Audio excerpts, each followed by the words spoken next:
করছি। হ্যাঁ। আমি একটা রুগী নিয়ে অনেক ঝামেলায় আছি। এই রুগীটার গায়ে কোনো কিছু বের না, গোসলের পরে গা ঠান্ডা হয়ে গেলেই এত পরিমাণে চুলকায়, সে সহ্য করতে পারে না। কিন্তু ওষুধ তো দিয়েছি, তা হচ্ছে কেন কোনো কিছুতেই মানে করতে পারিনি। তখন কি করা যায়? কত নাম্বার, কত ওষুধ দেবো ওর? কি ওষুধ দেওয়া ছিল? এই সিএম দিছি, 200 দিছি, তো ওর কোনো তাতেই কমে না। সিবি দিছি, সরিনাম দিয়ে তো সিবিতে গেলাম, তাও কাজ হয়নি। সে এখন মানে গোসলের, যখনই গোসল করে একটু বৃষ্টির পানি লাগে, এই সময়টাই তার বেশি হয়। অতিরিক্ত সে কষ্ট সহ্য করতে পারে না, 1-2 ঘন্টা ধরে এরকম চুলকাবে। আচ্ছা। এছাড়া আর কোনো সমস্যা? তা আমি ওর একবার, হ্যাঁ, H0 দিলাম। ওই ওই যে তখন ওই যে 1/2 লিটার পানির সাথে যখন দেওয়া হতো না, তাই খাওয়ার পরে নাকি ও ওই যে সেখানে 3 3 মুটকি করে খাইতো।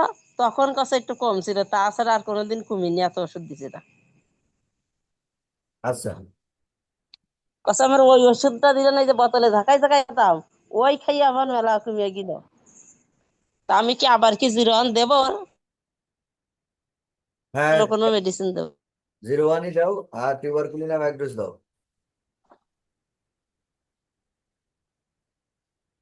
হ্যালো। 01 দাও, আর টিউবারকুলার এক ডোজ দাও। হুম। 10 দেবো ট্রিপল করে? হ্যাঁ, তাই না?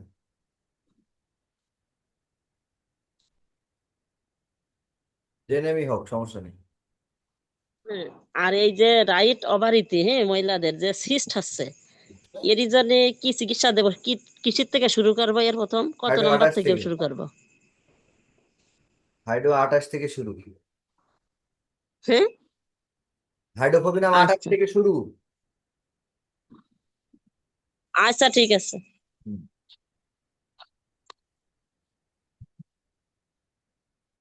আর কেউ? আসসালামু আলাইকুম স্যার। ওয়ালাইকুম আসসালাম। জি সাহেব, সাহেব বলেন। স্যার ওই হাড় বৃদ্ধির রোগী এটা এর আগেও আলোচনা হয়েছে আপনাদের সঙ্গে, আপনার সঙ্গে। ওই হাড়ের থেকে হাড় বৃদ্ধি মানে ওই টিউমারের মতো শরীরে বিভিন্ন জায়গায় হচ্ছে। হাইড্রোসিয়াম থেকে শুরু করে এদিকে তো স্যার 42 পর্যন্ত দিছিলাম। পরে আপনি পরে সরিনাম, সিবিরাম, পূজা, ড্রসেরাও মাঝে মধ্যে দেওয়া হয়েছে। পরে পরামর্শ তো আপনার সঙ্গে আগাগোড়াই করা হচ্ছে এই ব্যাপারটাই। আপনি বলেন যে কার্বোভেজ দিতে, কার্বোভেজ সিএম থেকে 26 দিলাম, এখন 30 চলতেছে, কিন্তু কোনো উন্নতি নেই। বরং আবার এই সপ্তাহে দেখলাম যে আবারও 2-3টে মানে আহ, 2 জায়গায় আবারও ওই হার থেকে হার আবার বৃদ্ধি হয়েছে। আগেরটা তো আগের গুলি তো ওই রকমই আসছে, কয়েকটা আবার কয়েকটা বৃদ্ধি হয়েছে 2 জায়গায়। এখানে স্যার কি করা যেতে পারে? বয়স তো স্যার 14, একটার বয়স 14 বছর, একটার বয়স হচ্ছে 11 বছর, একই মায়ের 2টি সন্তান। হুম। তাহলে ব্রোসেরা দেওয়া হয়েছিল কি? ডোসে স্যার 10 কাপিং করে দিচ্ছি মাঝে 3-4 দিন পর পর। 06 দেন এক ফোঁটা প্রতিদিন একবার। ডোসে 6 দেবো। হ্যাঁ। আর স্যার পটেন্সি কার্বোভেজ চলতে থাকবে। চলুক, সমস্যা নেই। 30 চলবে না আরো পটেন্সি বাড়াই আরো দেবো? পোটেন্সি বাড়ান। আসলে এই আঙ্গুলি টাচ ধরা রোগীটা আপনি যে বললেন যে হাইড্রো 26 দেওয়াতে এটা ভালো হয়ে গেছে, বুঝছেন, ভালো হয়ে গেছে, কিন্তু মাঝে মধ্যে হঠাৎ আবার একটু হচ্ছে। এখানে কি পটেন্সি বাড়াই দেবো না কি করবো? দেন পোটেন্সি বাড়িয়ে দেখেন, না হলে পরে চিন্তা করা যাচ্ছে। 28-28-এ যাবো? যান। এই যে 1 সপ্তাহ তো এটাই চললো, তাতে অনেকটাই উন্নতি আপনার। 75% তো উন্নতি লক্ষ্য করা যাচ্ছে। ঠিক আর আছে। একটা মহিলা রোগী, জি। আমারই বোন, এছাড়া যে মাথা ঘোরা, প্রচন্ড মাথা ঘোরা, হঠাৎ এই দিন 15 হলে শুরু হয়েছে। বিছানায় শুয়ে থাকলে পরেও মাথা ঘোরে।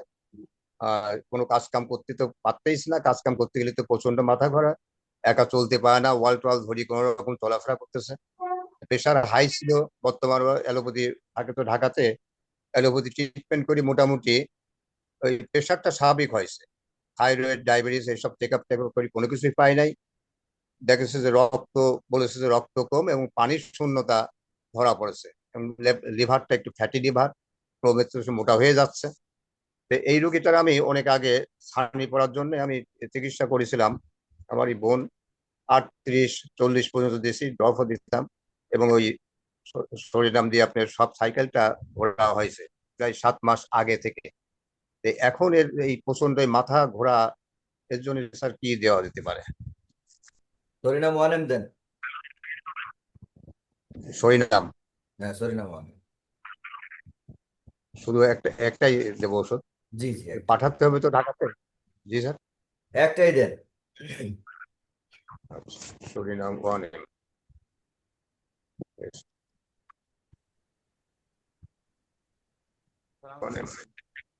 আর কিছু? জি স্যার। আসসালামু আলাইকুম স্যার। আর কেউ কিছু? সালামু আলাইকুম স্যার। ওয়ালাইকুম আসসালাম। আমার একটা রুগী স্যার, অন্ডকোষে হঠাৎ একটু ব্যথা, 7 মাস যাবত, হালকা একটু ফোলা। তা হাইড্রোসিএম 26 দিছিলাম স্যার, জি। তাতে কোনো রেজাল্ট নাই স্যার। আঘাত লেগেছিল? না, আঘাত লাগে নাই স্যার। হঠাৎ এমনি মনে, শরীরটা মনে হয় যে জাম হয়ে গেছে। আর মাঝে মাঝে হালকা চিরিক মারা ব্যথা করে, হালকা হালকা ব্যথা সবসময় আছে। আচ্ছা, সরিনাম 1 ডোজ দিয়ে 28 28 দেন। ঠিক আছে স্যার।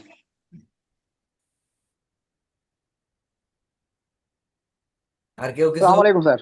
ওয়ালাইকুম আসসালাম। সালাম আলাইকুম স্যার।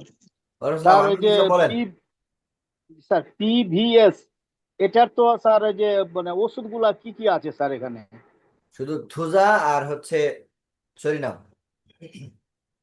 পূজার সুরিনাম স্যার। জি। ঠিক আছে, এটা আমার জানার দরকার। ওকে। আর কেউ কিছু? আসসালামু আলাইকুম ওয়ালাইকুম আসসালাম। রুল আমিন। স্যার। আমার প্রশ্ন হচ্ছে, এক মেয়ের বয়স 20 বছর হয়ে গেছে, মানে যে পরিমাণে বড় হওয়া, লম্বা হওয়ার কথা, সেই পরিমাণে লম্বা হয় নাই।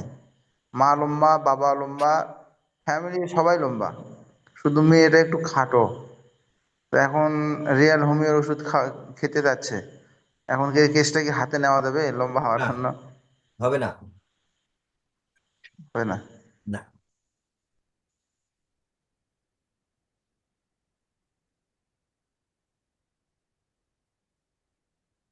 আর আর কেউ? স্যার আমার ওই যে, হ্যাঁ। আর আমার ওয়াইফ 9 মাস চলতেছে স্যার, 9 মাস, 8 মাস, এই 9 দিন চলতেছে। এখন মানে তলপেটটা খুব ভারী। আপনি যে কার্বোভেজ 0-3 খেতে বলছিলেন, এখন হাত পা একটু হালকা ফোলা, তলপেট প্রচুর ভারী হয়ে থাকে, হাত পা সরসর করে, প্রস্রাবের ইনফেকশন আছে। তো এখন কি করাবো স্যার, কি মেডিসিন দেবো? ওটুকু তো থাকবেই। এখন আর মেডিসিন দিয়ে লাভ নেই, অতটুকু থাকবে। এখন মহিলা গাইনির কাছে পাঠাইছিলাম, তলপেট একটু এই প্রস্রাবের সমস্যা হয়। তো বলতেছে আপনার প্রথম বাচ্চা সিজার করা আছে, এখন এই বাচ্চা সিজার করতে হবে না নর্মালে হবে এটা বলা যাচ্ছে না, আপনি ইয়ে করেন, এই প্রস্রাব পরীক্ষা দিছে, প্রস্রাব পরীক্ষার পর যদি প্রস্রাবের ইনফেকশন থাকে তাহলে কোনো সমস্যা নেই, তাহলে নর্মাল হওয়ার চান্স আছে। আর যদি এই যে ব্যথা মাঝে মাঝে তলপেট ব্যথা করে, এই ব্যথাটা যদি শিলাইয়ের হয় তাহলে নর্মালে করা যাবে না, সিজার করতে হবে স্যার। এই কথা বলছেন একটা গাইনি ডাক্তার। ও আচ্ছা, ঠিক আছে। তো এখন আমি রিপোর্ট দেখলাম প্রস্রাবের ইনফেকশন আছে হালকা। তো নতুন করে আবার আজকে করতে বলছে, এর আগে করছিলাম, আজকে নতুন করে করতে বলছে। এ, এটা কি ব্যথা হচ্ছে, এটা কি প্রস্রাবের ইনফেকশন থেকে না এই শিলাইয়ের ব্যথা? ও ঠিক আছে, আবার করান, দেখা যাক কি অবস্থা দাঁড়ায়।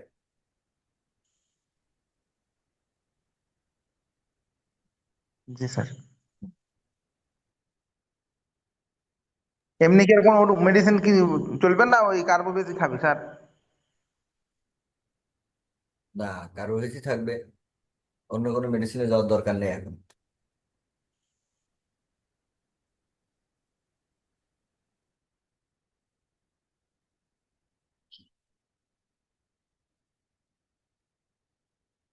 আর কেউ কিছু?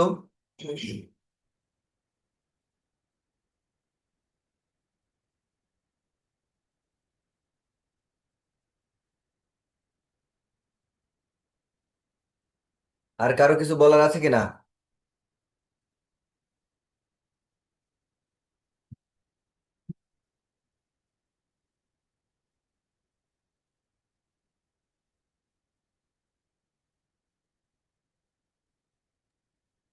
স্যার আপনি মেডিসিন সম্পর্কে কিছু যদি বলতেন। সেমিনারের পূর্বে দুইটা করে পাঠ হওয়ার কথা ছিল, এবং আহ, কিছু কিছু আলোচনা করবেন আপনি, আমরা শুনবো, একটা কথা হয়েছিল হ্যাঁ, হ্যাঁ, সেমিনার। ঠিক আছে। আর কারো যদি কিছু কিছু বলার আছে কিনা?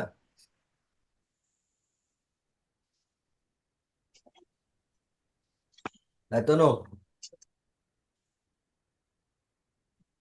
তনু কিছু বলবা?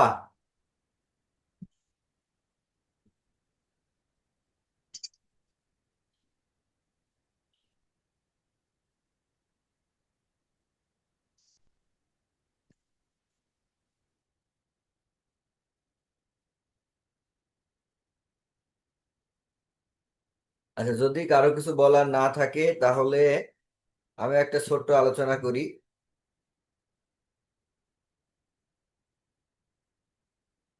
একেবারে রিয়েল হোমিওপ্যাথির বেসিক নিয়ে। বেসিকটা অনেকেই আহ, এখন পর্যন্ত ওইভাবে রপ্ত করতে পারেনি। আবার অনেকে নতুন আছে যারা কিছুই জানে না, বুঝতে চায়, জানতে চায়।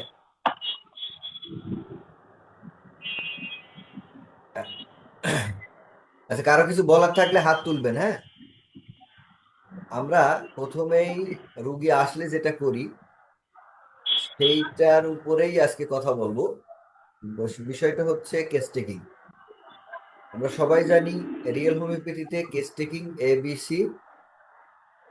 কেস টেকিং হয়। এখন ABC কেস টেকিং কেন, কিভাবে, সেইটা একটুখানি হাসান জি স্যার। বলেন। স্যার ওই যে আমার একটা পেশেন্ট আর কি, ওনার আপনার কিডনি স্টোনটা 15 mm। তো সরি, তার পিত্তে পাথর আর কি। তো এমনি কোনো ব্যথা ট্যাথা হয় না। আর তার আমি আপনার কাছে কয়েকটা রিপোর্টও পাঠাইছিলাম। তার সিএ একটা আহ, ওটার পয়েন্ট হচ্ছে 51। তো সেই সূত্রে ওর প্রসিডিওরটা আমি কিভাবে শুরু করবো স্যার, পিত্তে পাথরের জন্য? পাথর যেটা আছে সেটা দিয়ে আপনি যে নিয়মের চিকিৎসা করার কথা সেটা কি জানা নেই আপনার? জি। হ্যাঁ, ওই যে হাইড্রোফোবিনাম সিএম 1 ঘন্টা পর পর, হ্যাঁ, যদি ওইটা 10 ওইভাবে ml শুরু এর করেন, উপরে আবার হয় সাইকেল 10 টা গুলো যাবে। করবেন। ব্যাস, এটাই, আর কিছু না তো। আর সাইকেল গুলোর জন্য। জি।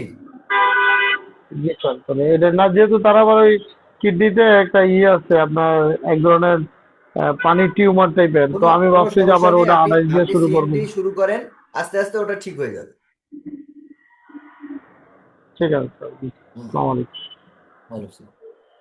আচ্ছা, তো আমরা কেস টেকিং এর পার্টে যাচ্ছি। ABC procedure of case taking, যেটা আমাদের বলা হয়ে থাকে রিয়েল হোমিওপ্যাথিতে। এখন ABC কেন বলা হচ্ছে? ABC বলা হচ্ছে এই কারণে, আমরা টোটাল কেস টেকিংটাকে 3টা পার্টে ভাগ করেছি। Part A, part B, part C। এই 3টা পার্টে ভাগ করার জন্য এটার নাম হয়েছে ABC procedure of case taking.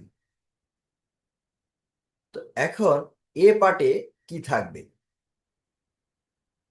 এ পার্টে থাকছে হচ্ছে, আমরা প্রথম থেকেই কেস টেকিং যেভাবে শুরু করে থাকি সেটাই এ পার্টের শুরু। যেমন নাম, ঠিকানা, বয়স, পেশা, ফোন নাম্বার, হ্যাঁ, লিঙ্গ, এগুলো সব নির্ধারণ করে লিখে নেওয়ার পরে প্রেজেন্ট কমপ্লেন। প্রেজেন্ট কমপ্লেনের কি কি সমস্যা আছে বর্তমান, এই সমস্যাগুলো সব লিখে নেওয়াটাই হচ্ছে প্রেজেন্ট কমপ্লেন। এবার হিস্ট্রি অফ প্রেজেন্ট কমপ্লেন। এই প্রেজেন্ট কমপ্লেন শুরু হওয়ার পেছনে কি কি ইতিহাস ছিল সেটা একটু জেনে নেওয়া দরকার হতে পারে। আবার এরপরে আসছে পাস্ট হিস্ট্রি। তো পাস্ট হিস্ট্রিতে আমরা যাচ্ছি কোন পর্যন্ত পাস্ট হিস্ট্রি হবে, প্রেজেন্ট কমপ্লেনের আগ পর্যন্ত।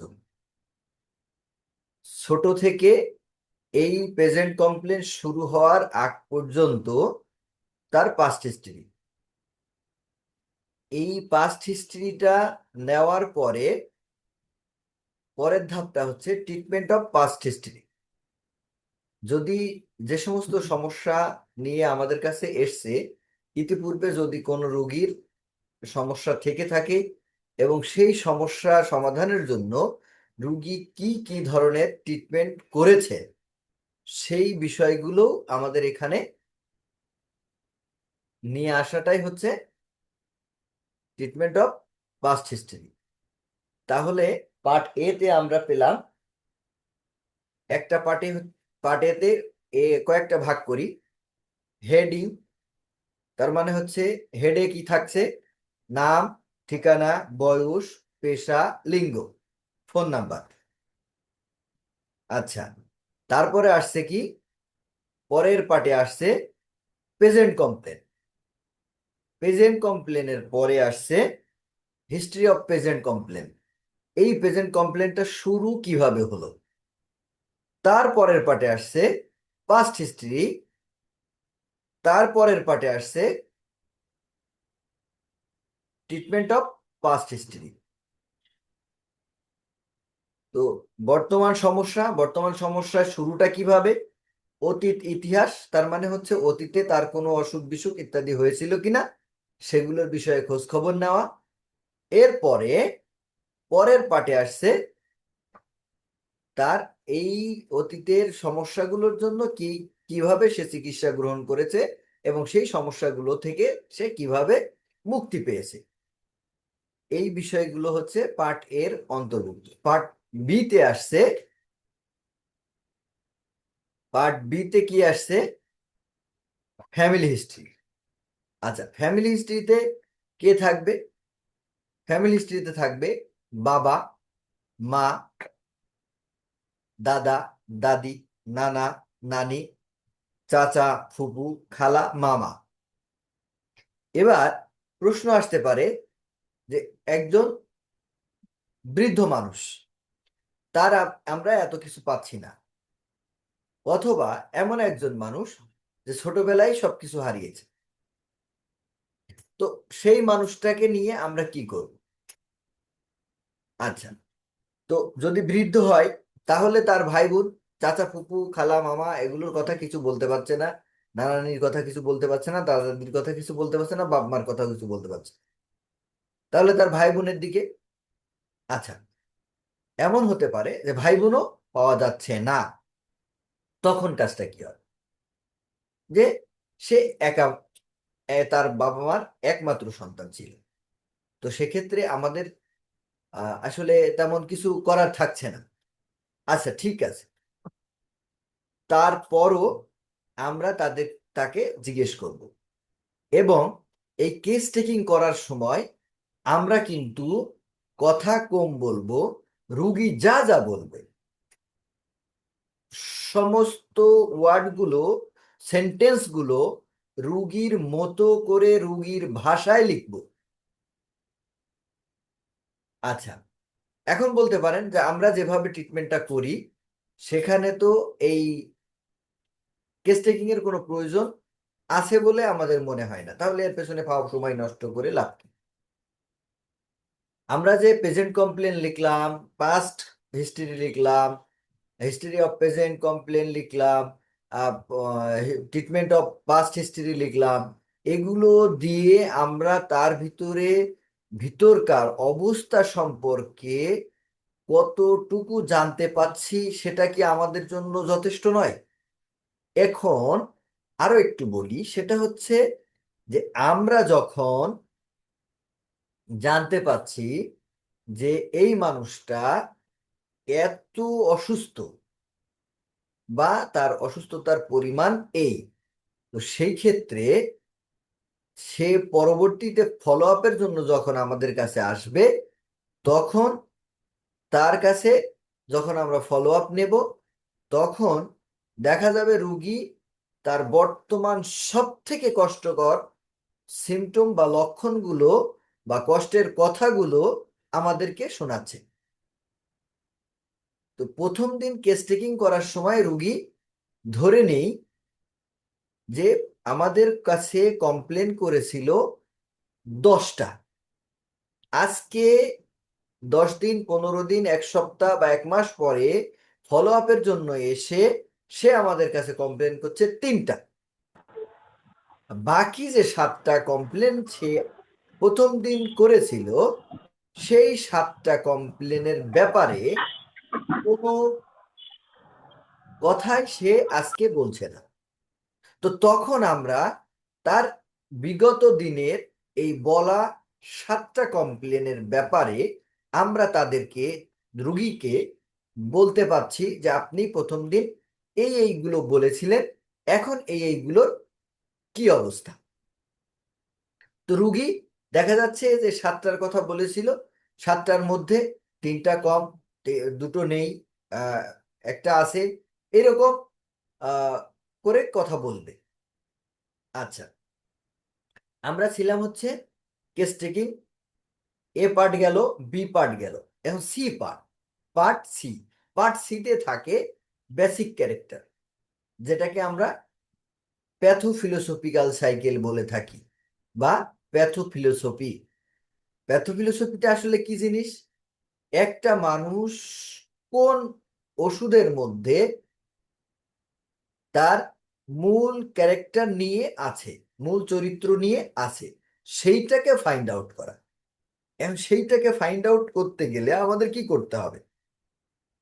সেইটাকে ফাইন্ড আউট করতে গেলে আমাদের যেটা করতে হবে সেটা হচ্ছে আমরা প্যাথোফিলোসফিক্যাল সাইকেলটাকে আস্তে আস্তে করে, যেমন ইতিপূর্বে আমাদের পেয়ারেস নিয়ে আলোচনা হয়েছে, হাইড্রোফোবিনাম নিয়ে বেস্তর আলোচনা করা হয়েছে 2টো পার্টে, বেশ কয়েকদিন আগে, কয়েকটা ক্লাস আগে, বেশি দিন আগের কথা নয়। তো এই ধারাবাহিকতা চলতে থাকবে। এখন অনেকের কাছ থেকে আমি এটা জানতে পারলাম যে তাদের আহ, অনেক নতুন ডাক্তারদের সাথে যখন রিয়েল হোমিওপ্যাথির কিছু পুরাতন ডাক্তারদের সাথে কথা হয়, তখন অনেকেই নতুনদের বলে ফেলেন বা বলে বসেন যে আপনি এবিসি প্রসিডিওর অফ কেস টেকিংটা ফলো করে কেস টেকিং করবেন। এখন কথা হচ্ছে, যখন নতুন ফলোয়ার এই কথাটা শুনে, তখন তার মনের মধ্যে হয় ABC procedure of case taking খায় না মাথায় দেয়। সেটা আবার কি জিনিস? জাহিদ স্যার তো কোনোদিন বলেনি। আমরা শুধু প্রশ্ন করি যে আমার রুগীর এই অবস্থা, স্যার একটা ওষুধ দিয়ে বলে দেয়, দিই, সেটাতে ভালো থাকে বা খারাপ, কিছুটা উপশম হয়ে আর এগোয় না বা খারাপ থাকে, তখন পরবর্তীতে আবার স্যারকে ফোন করি বা বলি, আবার পরামর্শ দেন। এইভাবে আমাদের ট্রিটমেন্টটা চলছে। তো এই কথা থেকে আমরা এবিসি প্রসিডিওর অফ কেস টেকিংটা আজকে মনে করলাম যে বেসিক আলোচনার মধ্যে এটা নিয়ে আসা দরকার। তো সেই জন্য এবিসি প্রসিডিওর অফ কেস টেকিংটাকে আমি খুব সংক্ষিপ্তভাবে এবং সহজভাবে উপস্থাপন করার চেষ্টা করলাম। যদি কারো এই ABC procedure of case taking বুঝতে অসুবিধা হয়, তাহলে একটা মেসেজ দেবেন। এই ABC procedure of case taking এর যে বিস্তারিত বিষয়টা আছে সেটা বুঝিয়ে দেওয়ার চেষ্টা করা হবে পরবর্তী ক্লাসে। একটা সপ্তাহ এই ক্লাসটা স্টাডি করার জন্য আপনাদের হাতে সময় থাকছে, স্টাডি করবেন, প্লাস কোথাও সমস্যা হলে, কোথাও আটকে গেলে আপনারা হোয়াটসঅ্যাপে মেসেজ করবেন এবং পরবর্তী ক্লাসে আমরা এটার নিয়ে আবার বিস্তারিত আলোচনা করব। আমি চাই আমার সাথে যতগুলো সহযোদ্ধা ভাই এবং বোনেরা আছেন, আমরা প্রত্যেকের জায়গা থেকে যতটা সম্ভব রিয়েল হোমিওপ্যাথিকে ধারণ করব এবং রিয়েল হোমিওপ্যাথির মাধ্যমে জরাজীর্ণ রোগগ্রস্ত মানুষের কষ্টের লাঘবের জন্য আপ্রাণ চেষ্টা করে যাচ্ছি, আমৃত্যু চেষ্টা করে যাব ইনশাআল্লাহ। তো ABC procedure of case taking, এইটা ছিল আজকের সংক্ষিপ্ত আলোচনার মধ্যে। আমি একটুখানি সবার জন্য আবার ছোট করে বলে দিই, পার্ট এ তে থাকবে বর্তমান সমস্যা তৈরির ইতিহাস, অতীত ইতিহাসের সমস্যার জন্য চিকিৎসা নেওয়ার বিষয়গুলো। পার্ট বি তে থাকবে ফ্যামিলি হিস্ট্রির মধ্যে থাকবে বাবা মা, চাচা, দাদা দাদি, নানা নানি, চাচা, ফুপু, খালা, মামা এবং ভাই বোন নিয়ে আসা যেতে পারে। তাহলে আপনার কেস টেকিংটা আরো বেশি ফলপ্রসূ হবে এইটা করতে পারলে। এবং পার্ট সি তে থাকবে বেসিক ক্যারেক্টার গুলো। আমাদের 10টা ওষুধের মধ্যে 8টা মেডিসিনের বেসিক ক্যারেক্টার আমাদের শিখতে হবে এবং এইটা পরবর্তীতে ধীরে ধীরে আলোচনা করা হবে এবং সেই আলোচনার আলোকেই আপনারা বুঝে যাবেন যে কিভাবে কোন মেডিসিন কোন প্রশ্ন করে করে কিভাবে কোন মেডিসিন কনফার্ম করতে হয়। তো সেই বিষয়টা আমরা ধীরে ধীরে শিখবো। পিআরএস নিয়ে আমরা আলোচনা করেছি, আমরা পিটিএস এ আলোচনায় যাব, তারপরে যখন পিভিএস, টিডি, এভাবে করে করে আমরা প্যাথোফিলোসফিক্যাল সাইকেলে যাব, তখন একটা একটা মেডিসিন ধরে ধরে আমরা আমাদের আলোচনা এগিয়ে যাব। তো আজকের মতো আমার আলোচনা এখানে শেষ। পরে যারা জয়েন করেছেন তাদের যদি কোনো প্রশ্ন থাকে চেম্বার ভিত্তিক, তাহলে সুযোগ আছে করতে পারেন, না হলে আমরা ক্লাসটা ক্লোজ করব।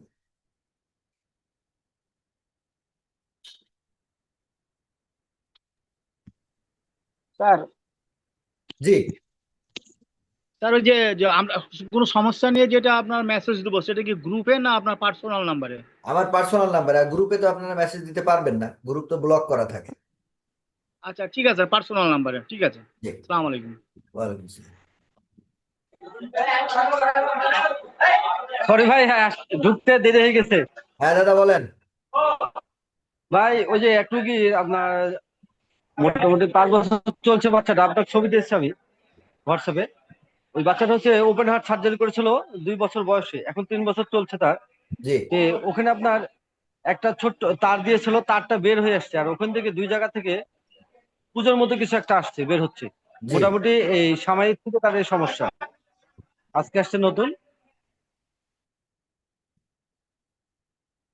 পুরোটাই বসা। ছবিটা দেখাতে পারলে ভালো হতো।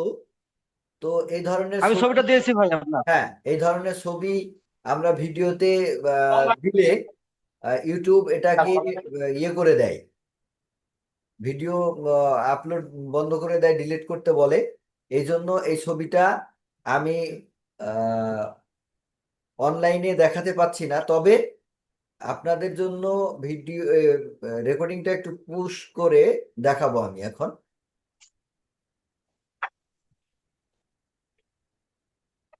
করা লাগবে ভাই না? জি, ওটা সার্জারি করা লাগবে, উপায় নেই।